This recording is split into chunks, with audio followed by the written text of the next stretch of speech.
नमस्कार, आप देख रहे हैं सी न्यूज भारत और मैं हूं आपके साथ प्रिया श्रीवास्तव। वक्त हो गया न्यूज बुलेटिन का।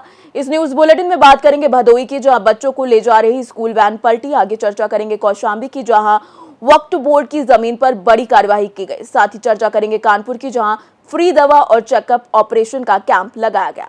ऐसी तमाम खबरों पर डालेंगे नजर इस बुलेटिन में। खबर भदोई से है। औराई क्षेत्र के नकटापुर गांव में सोमवार को सुबह एक स्कूल वाहन अनियंत्रित होकर पलट गया।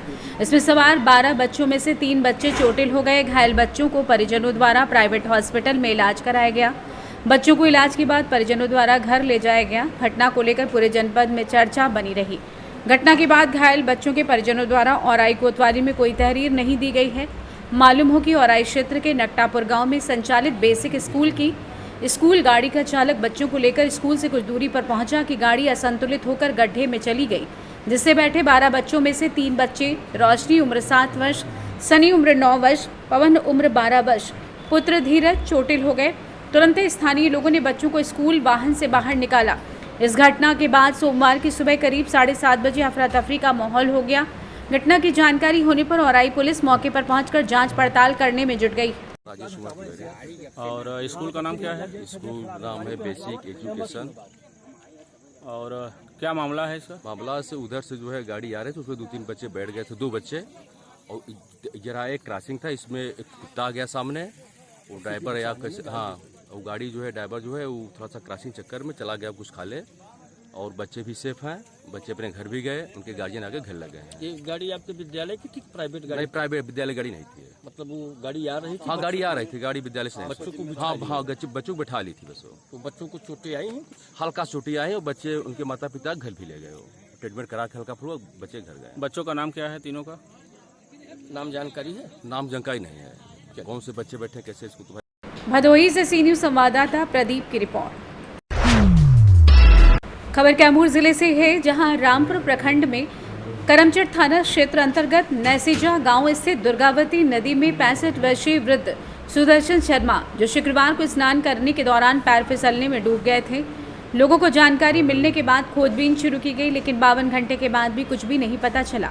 शनिवार को पुलिस द्वारा सूचना देने के बाद घटना के 24 घंटे बाद एसडीआरएफ की टीम पहुंचकर दुर्गावती नदी में खोजबीन शुरू की। शनिवार को 2 घंटे व रविवार को 8 घंटे, कुल 10 घंटे एसडीआरएफ की टीम द्वारा सर्च ऑपरेशन करने के बाद वृद्ध का पता नहीं चला। वृद्ध का एक तसली घटनास्थल से 1.5 किलोमीटर दूर कनकपुरा घाट के पास बरामद किया गया। उसमें वृद्ध के चप्पल, धोती व कपड़ा था, लेकिन वृद्ध का पता नहीं चल सका। इसके बाद एसडीआरएफ की टीम वापस चली गई। जानकारी के अनुसार शनिवार को सर्च ऑपरेशन के बाद रविवार की सुबह 6:30 पर एक टीम द्वारा सर्च ऑपरेशन शुरू किया गया, जहां 12:30 पर घटनास्थल से लगभग 15 किलोमीटर दूर कुदरा थाना क्षेत्र के मेउड़ा बांध तक खोजबीन की गई, लेकिन वृद्ध का कुछ पता नहीं चला। इसके बाद दूसरी टीम द्वारा 1 बजे से सर्च ऑपरेशन शुरू किया। लगभग 3 घंटे खोजबीन की गई। घटनास्थल से 1.5 किलोमीटर दूर कनकपुरा घाट के पास झाड़ी में एक तसली में वृद्ध का चप्पल, धोती, कुर्ता मिला। आपको बता दें कि इस दौरान दुर्गावती नदी के किनारे सैकड़ों की संख्या में लोग 2 दिनों से पहुंच रहे हैं। वहीं आखिर तसली 1.5 किलोमीटर दूर कैसे चला गया और वृद्ध का कोई पता क्यों नहीं चल सका, जबकि हेड कांस्टेबल धनंजय कुमार सिंह के नेतृत्व में एसआई हरेंद्र कुमार सिंह के साथ 2 बोट के साथ 11 सदस्यों की टीम सर्च ऑपरेशन के लिए आई थी। वहीं वृद्ध के बड़े पुत्र धर्मेंद्र शर्मा ने बताया कि पुलिस प्रशासन व सर्च टीम का पूर्ण सहयोग रहा। बता दें कि वृद्ध के 2 बड़े पुत्र 45 वर्षीय धर्मेंद्र शर्मा, दूसरा पुत्र 35 वर्षीय परमेंद्र शर्मा बताए जाते हैं। इस मामले में कर्मचारी थाना अध्यक्ष विकास कुमार ने बताया कि 10 घंटे एसडीआरएफ की टीम द्वारा सर्च ऑपरेशन चलाने के बाद भी वृद्ध का पता नहीं चल सका है। कैमूर से सी न्यूज संवाददाता राम प्रवेश तिवारी की रिपोर्ट। खबर कानपुर से है, जहां पूर्व जिला पंचायत सदस्य एवं वर्तमान ग्राम प्रधान बरांडा के नेतृत्व में फ्री दवा व चेकअप ऑपरेशन की सुविधा का कैंप लगाया गया। बता दें, Narayana medical college, hospital and research centre Panki के द्वारा निःशुल्क स्वास्थ्य चिकित्सा शिविर अस्पताल के प्रसिद्ध डॉक्टरों द्वारा हड्डी रोग विशेषज्ञ, बाल रोग विशेषज्ञ, जनरल फिजिशियन द्वारा निःशुल्क कैंप लगाया गया।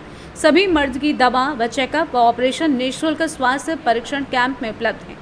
वहीं बता दें कि गरीब, निर्धन आदि सभी परिवार के लोगों को कैंप की सुविधा का लाभ मिलेगा।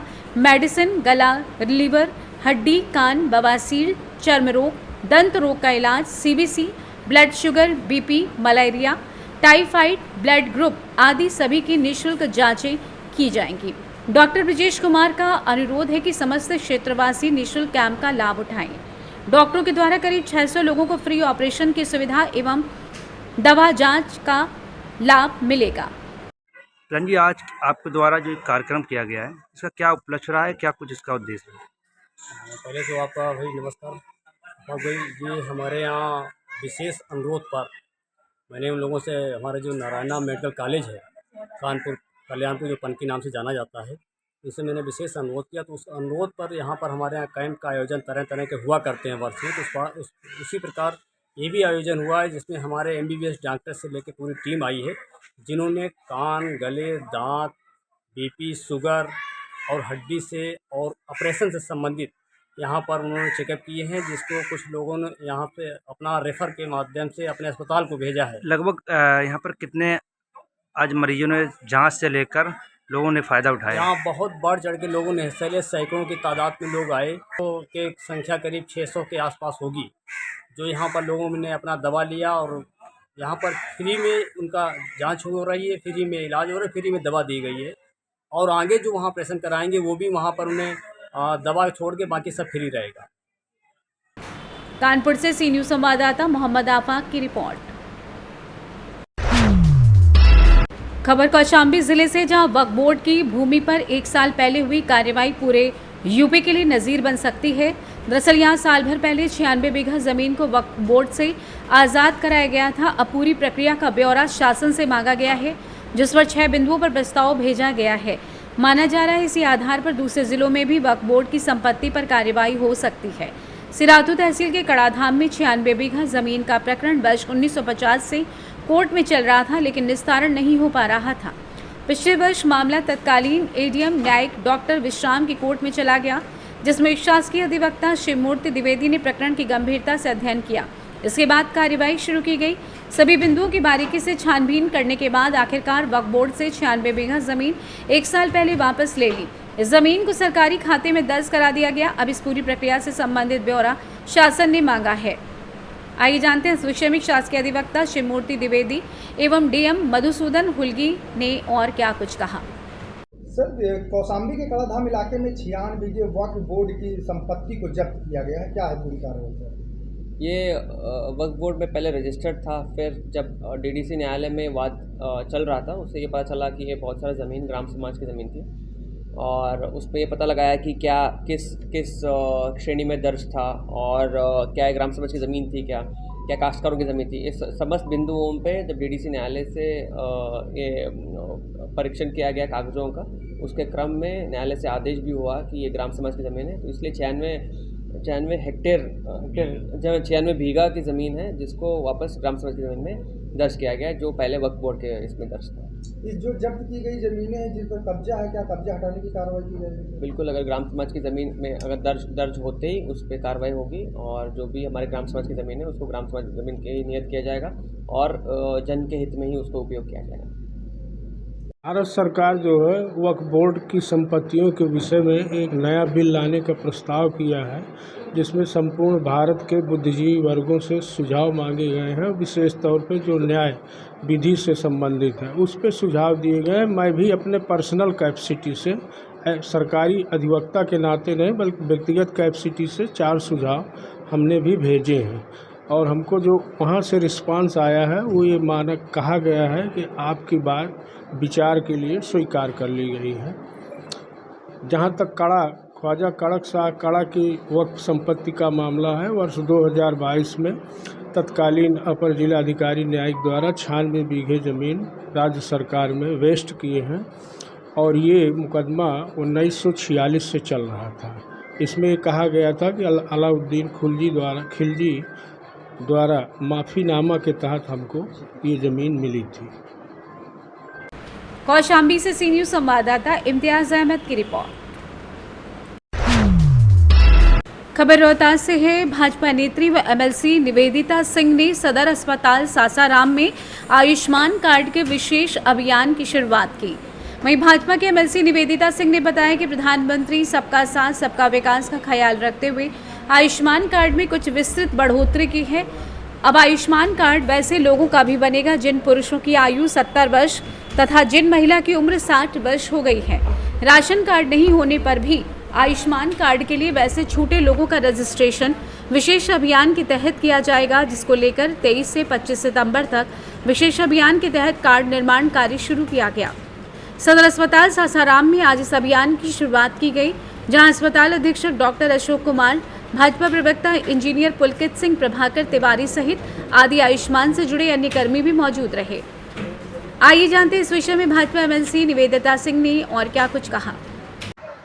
आज जो इस विशेष ड्राइव का जो सबसे महत्वपूर्ण विषय ये है कि प्रधानमंत्री जी ने और पूरी कैबिनेट ने ये पारित किया कि जो पहले हमारे गरीब पूर्वाधे पिछड़े समाज के लोग थे उनको ये आयुष्मान कार्ड निर्गत करवाया जाता था, जिनके पास एपीएल और बीपीएल कार्ड धारक होते थे। लेकिन आज से ये विशेष कार्य ये प्रारंभ किया जा रहा है कि हमारे 70 वर्ष से ऊपर के जितने भी हमारे बुजुर्ग हैं, चाहे वो किसी जाति समाज के व्यक्ति हों और 60 वर्ष से ऊपर की हमारी महिला बहनें हैं, उन सभी को इस आयुष्मान कार्ड का लाभ मिल सकेगा।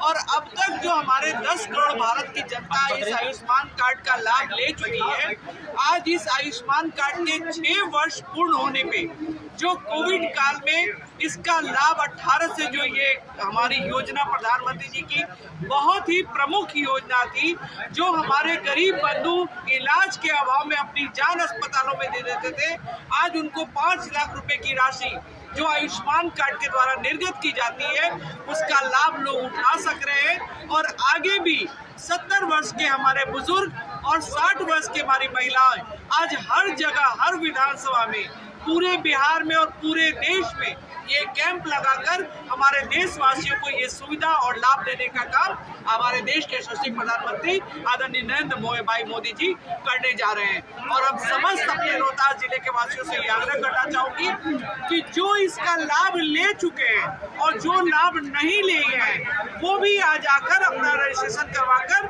और आयुष्मान कार्ड को निर्गत करवाएं। रोहतास से सी न्यूज़ संवाददाता शशिकांत की रिपोर्ट। महाराजगंज भदोही क्षेत्र के हथियार डील गांव में चल रही संगीत में श्रीमद् भागवत कथा सप्ताह ज्ञान यज्ञ कथा व्यास परम सत्य श्री अश्विनी जी महाराज गोविंद गौसेवा संस्थान चित्रकूट धाम श्रीमुख से श्रीमद् भागवत सप्ताह कथा का रसपान श्रोताओं ने किया। हथियार डील महाराजगंज में पंडित रमेशन त्रिवेदी के आवास पर चल रही श्रीमद् भागवत कथा में हजारों की संख्या में क्षेत्रवासी उपस्थित हो रहे हैं, जो भगवान श्रीमद् भागवत कथा का रसपान कर रहे हैं।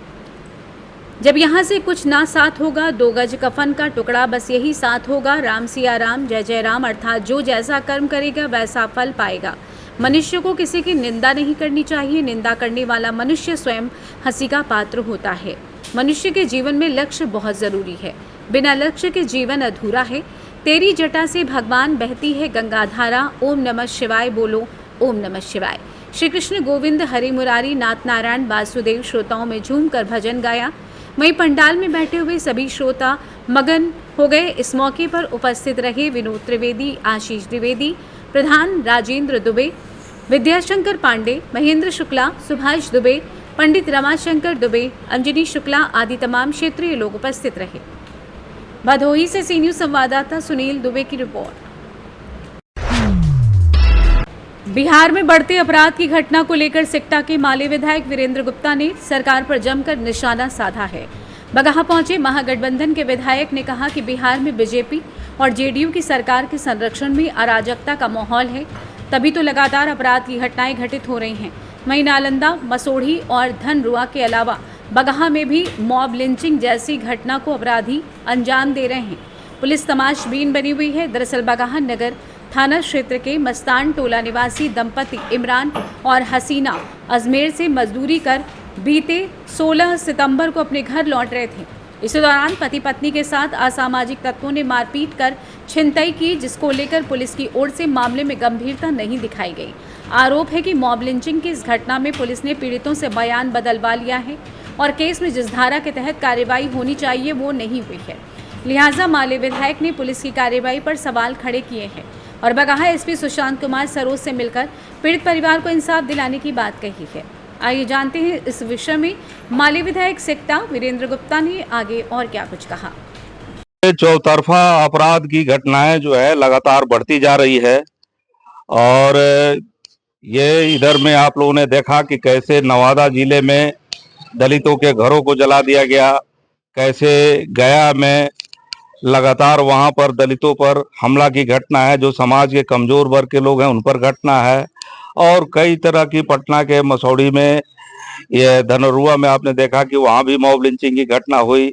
तो उसी घटना की कड़ी में जो पूरे बिहार में अराजकता का माहौल है, पूरा एक तरह से अपराधियों का, मॉब लिंचिंग करने वालों का, भाजपा के संरक्षण में आतंक मचा हुआ है, उसी में ये बगहा की भी घटना है 16 तारीख की, कि एक जो है यहाँ इमरान साहब हैं जो हमारे बगल में बैठे हुए हैं, उनकी पत्नी है, ये लोग अजमेर से कमा करके आ रहे हैं और केवल इनके पत्नी के आपको शरीर पर नकाब है, तो ये नकाब समझ करके कि ये मुस्लिम होंगे और इस आधार पर ये आरोप लगाते हुए कि ये लड़की को भगा के ले जा रहा है, उसके साथ बर्बर तरीके से मारपीट की जा रही है, जघन्य अपराध किया जा रहा है, उसके पास जो भी उसके कमाए हुए पैसे थे उसको छीन लिया जा रहा है। और इस मामले में अब तक पुलिस ने कोई नोटिस नहीं लिया। एक तरह से पूरे तौर पे जो एफआईआर पुलिस के द्वारा किया गया, एफआईआर इनका बदलवा दिया गया और एफआईआर जो किया गया उसमें पूरे तौर पे एक सामान्य सी धारा लगा दी गई है ताकि उन लोगों को, अपराधियों को बाहर से बाहर जमानत मिल जाए। तो इस संबंध में यहाँ जब हमारे आने के बाद हमने देखा कि इनकी कंडीशन बहुत खराब है और जो घटनाएं हुई वो एक तरह से पूरे तौर पे मॉब लिंचिंग की घटना है, लेकिन पुलिस प्रशासन ने उसको दूसरे रूप में पेश कर दिया है। हम अभी एसपी से हमारी बात हुई है, बगहा एसपी से, उनसे मिलने जाएंगे और तमाम समग्र स्थिति को बात रखेंगे कि नीचे में उनका प्रशासन है लोकल, वो क्या कर रहा है और इस ढंग से समाज में अपराध जो है वो बढ़ते जा रहा है। तो जो भी पदाधिकारी हैं वो नियम संगत काम नहीं कर रहे हैं, लॉ एंड ऑर्डर के हिसाब से, कानून के हिसाब से जो धाराएं लगनी चाहिए वो नहीं कर रहे हैं और अपराधी को छूट दिया जा रहा है, जिसके चलते पूरे अपराध का सिलसिला बढ़ रहा है। भाजपा की जो बिहार में नीतीश सरकार चल रही है, ये पूरे तौर पे जन विरोधी सरकार है और हम इन अपराध की घटनाओं की निंदा करते हैं और इस मामले में जो इमरान के साथ और उसकी पत्नी हसीना के साथ जो घटना है मॉब लिंचिंग की, इसमें सख्त कार्रवाई की मांग करते हैं। बिहार से सी न्यूज संवाददाता शमीउल्लाह की रिपोर्ट। खबर बुलंदशहर से है, जहां अहमदगढ़ कस्बे में एक सप्ताह से फूंका पड़ा 63 केवी का ट्रांसफार्मर। भीषण गर्मी में ग्रामीणों का फूटा गुस्सा। बिजली घर पर महिलाओं ने विरोध प्रदर्शन किया। वहीं ग्रामीणों ने फीडर पर चल रहे पंखों को बंद कराया। कहा, जब तक बिजली नहीं देंगे तब तक आप भी बिना बिजली के रहेंगे। भीषण गर्मी में बिजली कटौती से ग्रामीण परेशान। महिलाएं बिजली आपूर्ति को लेकर पहुंची बिजली घर। विरोध प्रदर्शन देख बिजली कर्मचारियों में हड़कंप मच गया। वहीं एसडीओ ने शाम तक फूका ट्रांसफार्मर बदलवाने का आश्वासन दिया। बुलंदशहर जनपद के कस्बा अहमदगढ़ बिजली घर का पूरा मामला बताया जा रहा है। आइए जानते हैं इस विषय में ग्रामीण महिला पुरुषों का और क्या कुछ कहना था।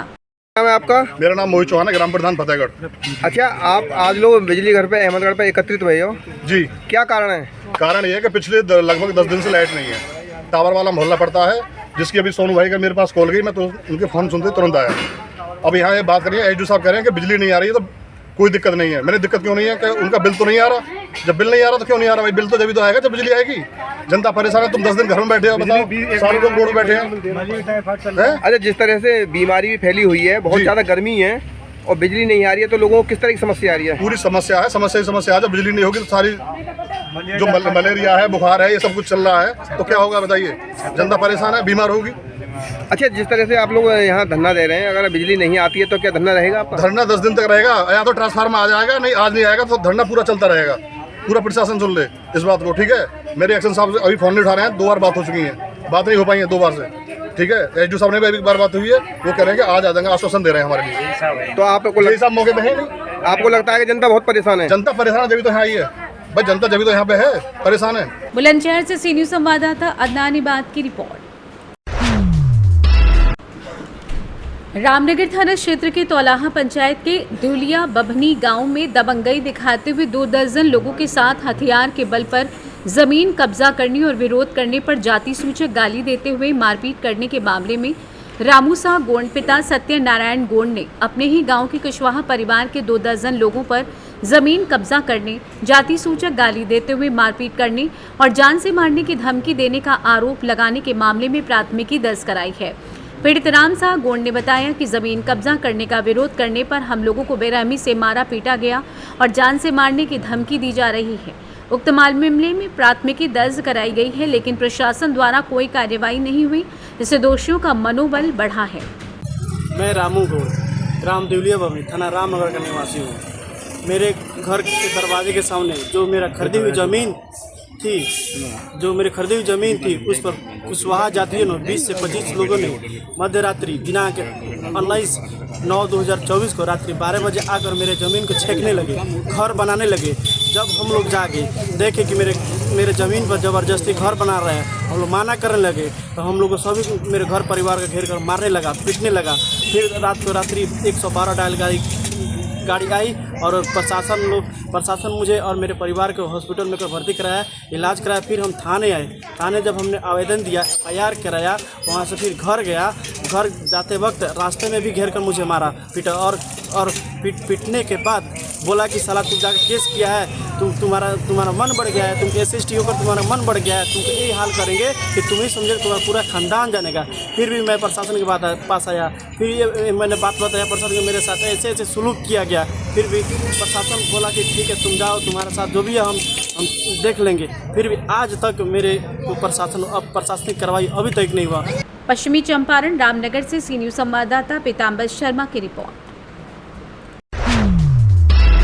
खबर सोनभद्र से है, जहां बभनी विकासखंड के डूमर हर गांव में 1 माह से खराब पड़े ट्रांसफार्मर के विरोध में ग्रामीणों ने प्रदर्शन किया। आपको बता दें कि चेतावनी दी, अगर शीघ्र ही ट्रांसफार्मर को नहीं बदला गया तो आंदोलन किया जाएगा। वहीं डूमरहर गांव में 1 महीने से खराब ट्रांसफार्मर को नहीं बदला जा सका है, जिसके चलते ग्रामीण अंधेरे में ही अपनी रात गुजार रहे हैं। ग्रामीणों के कई बार टोल फ्री नंबर पर शिकायत करने के बावजूद ट्रांसफार्मर को नहीं बदला गया, जबकि खराब ट्रांसफार्मर को 72 घंटे के अंदर बदलने के निर्देश हैं। ग्रामीण लक्षणधारी गोड़, शर्मा सिंह, अनिल सिंह, मान सिंह, सोनू राम, दुर्गा राम, राम विचार, राम सिंह, पुष्पा ने जिलाधिकारी का ध्यान आकृष्ट कराते हुए ट्रांसफार्मर बदलने की मांग की है। मैं बिजली विभाग के खिलाफ नारेबाजी कर प्रदर्शन करते हुए विभाग पर लापरवाही का आरोप लगाया। ग्रामीणों ने कहा, बिजली नहीं रहने के चलते हम लोगों को पेयजल समेत अन्य समस्याओं को लेकर काफ़ी परेशानी उठानी पड़ रही है। चेतावनी देते हुए कहा कि जल्द ही ट्रांसफार्मर नहीं बदला गया तो उग्र आंदोलन किया जाएगा। जी प्रधान जी बताइए, डुमरहर में क्या उस ट्रांसफार्मर का समस्या है? मैं ग्राम पंचायत डुमरहर राम प्रताप भारती जी, और ये समस्या रहा यहाँ सिर्फ सिंगल किसी की बात नहीं है। यहाँ पूरी ग्राम पंचायत डुमरहर में पूरब टोला में जो एक ट्रांसफार्मर था 10 kV का, वो शॉर्ट कर गया है। और कम से कम 10 बार मैं अपने टेलीफोन के माध्यम से समस्त अधिकारियों को सूचना देते हुए जेई को कन्फर्म हमने किया कि जेई साहब हमारे यहाँ का ट्रांसफार्मर शॉर्ट कर गया है, इसका जितना जल्द हो सके लगवाने का कष्ट किया जाए। लेकिन जेई साहब ने ताल मटोल कर करके और अभी तक उस हम लोगों की बात पे गहराई से गंभीरता से नहीं लिए। मैं अधिकारियों से, बिजली विभाग के अधिकारियों से मैं प्रार्थना करना चाहता हूँ कि हम लोगों को बात को सुनते हुए जितना जल्द हो सके यहाँ का ट्रांसफार्मर लगवाने का कष्ट करें, जो कि हमारे गाँव का समस्या दूर हो सके। बच्चों, छोटे छोटे बच्चे हैं, परीक्षा का समय चल रहा है, पढ़ाई लिखाई अंधेरे में बड़ी डिस्टर्ब हो रहा है। दूसरी बात, देहात एरिया है, जंगली, यहाँ मकुड़ांचल एरिया है, जो कि बहुत सांप गोजर बिच्छी का समस्या है। अगर किसी को अचानक दुर्घटना हो गया तो क्या बिजली विभाग रिस्क लेगा? नहीं ले सकता। जिसके घर में दुर्घटना होगा वही रिस्क लेगा। लेकिन इन लोगों का कर्तव्य बनता है अधिकारियों को, अगर टेलीफोन, अगर मेरे जैसा आदमी का टेलीफोन को वो लोग गहराई से गौर नहीं कर रहे हैं तो क्या हम डीएम को थोड़े जाएंगे शिकायत करने? डीएम को तो जो सिस्टम है वो बाद में होगा, लेकिन बिजली विभाग का कर्तव्य बनता है, अगर हम फ़ोन किए तो उनको गहराई से, हमारी बात को गहराई से लेना चाहिए। नहीं लिए तो मैं कहना चाहता हूँ कि हमारी बात को गहराई से लेते हुए हमारे गाँव का समस्या बहुत जल्दी से जल्द दूर हो जाए। जय हिंद, जय भारत। मैं आपका चैनल को संबोधित करते हुए जय हिंद, जय भारत। क्या नाम है आपका? राम विचार। समस्या क्या है? समस्या बिजली का है। अच्छा, बिजली में मतलब क्या ट्रांसफार्मर खराब हो गया है? ट्रांसफार्मर 1 महीने से खराब हो गया है। हाँ? तो शिकायत किए थे कहीं? हाँ शिकायत किए थे। अच्छा, तो क्या हुआ? आजकल बोल रहे थे अधिकारी लोग, नहीं आज तक आ पाए कि लग जाएगा। बिजली बिल बकाया तो नहीं है? बकाया नहीं है सर। अच्छा, चलिए ठीक है। जी सर, डुमरहर में जो ट्रांसफार्मर का मैटर था, क्या उसके संबंध में कुछ कहना चाहेंगे आप? डुमरहर में लगभग 10 kV का ट्रांसफार्मर है जो लगभग 1 महीने से जल चुका है जी। और इस संबंध में 19/12 पे ग्रामीणों ने कई बार शिकायत किया, ठीक है, सूचना दिया, लेकिन अभी तक ट्रांसफार्मर नहीं लगा। मैं खुद जो है जेई साहब से 2-3 बार जो है कॉल करके कहा कि आप यहाँ ट्रांसफार्मर लगवा दीजिए, लेकिन उन्होंने कहा आज कल 2 दिन में 3 दिन में लगवा देंगे, लेकिन अभी तक नहीं लगा। तो यहाँ जो है ग्रामीणों को मुख्य समस्या जो है अंधेरे का है। यहाँ जो है बरसात का समय है और अंधेरे में जो है जानवरों का दिक्कत, जैसे सांप वाप निकलते हैं, किनारे घर है लोगों का, झाड़ियाँ हैं, तो डर लगता है कहीं सांप वाप किसी को काट ना दे, कीड़े मकोड़े और काट सकते हैं, खतरा है। और दूसरी बात, यहाँ बच्चों को जो है पढ़ने में दिक्कत हो रहा है। परीक्षा का समय चल रहा है, इसमें जो है उन लोग पढ़ाई में डिस्टर्ब हो रहा है, बच्चे जो है अंधेरे में कैसे पढ़ाई करें। तो इस तरीके से तमाम समस्याएं हैं। आपके चैनल के माध्यम से मैं ये कहना चाहता हूं कि तत्काल जो है यहाँ समस्त अधिकारियों को मैं प्रार्थना करता हूं कि यहाँ का जो ट्रांसफार्मर है तत्काल लगवाने का कष्ट करें, ताकि यहाँ के ग्रामीण का समस्या जो है समाधान हो सके। आपको बहुत बहुत धन्यवाद। चलिए ठीक है। क्या नाम है आपका? मैं ग्राम पंचायत डुमरहर का, मेरा नाम है लछनधारी ना। समस्या क्या है आपका? समस्या है बिजली का, और हमारे पास 1 महीना से बिजली नहीं आ रहा है। उससे मेरे को प्रॉब्लम है कि मेरे बच्चों को और जो है कि पढ़ने लिखने और तमाम समस्या जो है कि आ रहे हैं। शिकायत किए थे कभी? शिकायत किए थे उन्हें इस बारे में, प्रधान जी के माध्यम, ग्राम पंचायत प्रधान राम प्रताप के माध्यम से किया गया था। जिला पंचायत हमारा जो है कि डॉक्टर व्यासचंद जी से भी, उनके द्वारा भी किया गया, लेकिन कोई सुनवाई आज तक नहीं हुआ। पूछने पर यह बताया जाता है कि मैंने 1 दिन 2 दिन के बाद लग जाएगा, लेकिन अभी तक कोई मैंने सुनवाई नहीं हुआ। कनेक्शनधारी हैं आप लोग? कनेक्शनधारी हैं, 0 है मेरा, मैं हर महीने बिल भरता हूँ। अच्छा, कितने दिन से ट्रांसफार्मर खराब हुआ है? 1 महीना से जो है कि हमारे पास बिजली नहीं आ रहा है। ठीक। सोनभद्र से सी न्यूज़ संवाददाता कुमधा चौधरी की रिपोर्ट। खबर पीलीभीत से है। ई-केवाईसी के दौरान राशन कार्ड में दर्ज नामों का आधार कार्ड लगाना अनिवार्य है। ऐसे में यूनिट ना कट जाए, इसके लिए राशन कार्ड धारक बैंक ऑफ बड़ौदा शाखा पूरनपुर में संशोधन के लिए सुबह 5 बजे से ही जुट रहे हैं। बैंक खुलने का समय सुबह 10 बजे है। तेज धूप में कोई भी अनहोनी हो सकती है, क्योंकि स्कूलों में बच्चों का नामांकन कराने वाले जिन बच्चों की उम्र 5 साल से अधिक हो गई है, उनके आधार कार्ड बायोमेट्रिक अपडेट कराने वाले अभिभावकों की भी भीड़ जुटी है। नगर पूरनपुर में शहरी और ग्रामीण क्षेत्रों में राशन कार्ड और बैंकों के खातों में आधार कार्ड लिंक करने की अनिवार्यता को लेकर बैंक ऑफ बड़ौदा के सामने सुबह 5 बजे से ही लंबी कतार लगनी शुरू हो गई। बैंक ऑफ बड़ौदा खुलने का समय सुबह 10 बजे का होता है, लेकिन आधार कार्ड बनवाने और लिंक कराने के लिए शहरी व ग्रामीण सुबह 5 बजे से ही बैंक के बाहर लाइन में खड़े हो रहे हैं। बैंक खुलने के समय से पहले लोगों की भारी भीड़ के कारण यातायात और आवागमन में बाधा उत्पन्न हो रही है। ग्रामीणों का कहना है कि सुरक्षा में लगे पुलिस के जवान लाइन में लगाने के लिए गंदी गालियां दे रहे हैं और अभद्रतापूर्ण व्यवहार कर रहे हैं, जबकि उनके क्षेत्रों में बैंकों या जन सुविधा केंद्र पर आधार कार्ड बनवाने की सुविधा नहीं है, जिसके चलते उन्हें 30 से 50 किलोमीटर दूर शहर आकर आधार कार्ड बनवाना और लिंक कराना पड़ रहा है। ग्रामीण सुबह 5 बजे से ही बैंकों के खुलने का इंतजार कर रहे हैं, जबकि बैंक खुलने का समय 10 बजे का है। इस समय हम मौजूद है बैंक ऑफ बड़ौदा के बाहर। जैसा देख रहे हैं यहाँ पर काफी भीड़ लगी हुई है। यहाँ पर ये लोग आधार कार्ड में संशोधन कराए हुए आए हैं, जबकि सरकारी गाइडलाइन है कि 30 सितंबर तक हर हालत में बायोमेट्रिक होना है और जितने भी राशन कार्ड है सब में केवाईसी होना है। उसके बाद में यहाँ पर देखिए किस तरह से भीड़ लगी हुई, किस तरह से यहाँ पर लोग परेशान है, आदमी पर आदमी चढ़ा हुआ, इतनी तेज धूप है, उसके बाद भी क्या यहाँ के हालात है हम यहाँ पर देख रहे हैं। और इस धूप में किस समय क्या हो जाए, छोटे बच्चे भी यहाँ पर जो कि बायोमेट्रिक के लिए और केवाईसी ले आए हुए, किसी का यहाँ पर नया आधार कार्ड बनना है, किसी का संशोधन होना है, उसके बाद में यहाँ पर किस तरह से भीड़ है। देखिए अभी बताया जा रहा है कि सुबह यहाँ पर 5 बजे से लोग आकर लग जाते हैं, पूरा दिन इसी तरह धूप में लगे रहते हैं। यहाँ पर कई लोगों के चक्कर आ चुके हैं, कई लोग गिर भी चुके हैं।